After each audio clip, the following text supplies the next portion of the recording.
Hey, you over here. Did you know today is Slow Art Day? Well, Slow Art Day is a chance for us to look more closely at pieces of art. What do you think of this painting? Maybe we should take a closer look and see if we missed anything the first time around.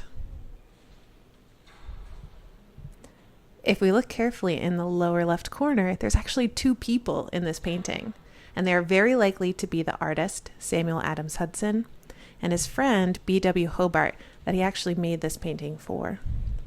And these two friends are looking out over Newton Lower Falls with the Charles River winding through the painting, the cattle grazing, people canoeing, and the Boston and Worcester Railroad chugging along in the back. At first glance, this painting is really tranquil.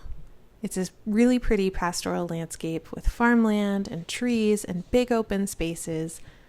But if we look more closely, there are things like a bridge going across the river, houses and buildings starting to be built, and of course, the Boston and Worcester Railroad.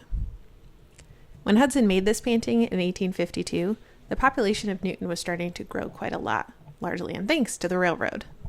And so we as the viewer are standing with Hudson and Hobart, we're looking out over this landscape, and we're starting to see all these changes happen, mostly because of the railroad. In fact, just 22 years later, Newton would become a city. This painting really helps us visualize what Newton was like over 170 years ago, and it helps us think about, well, what is Newton going to look like 170 years from now? I invite you to come visit this painting at the Jackson Homestead and see it for yourself.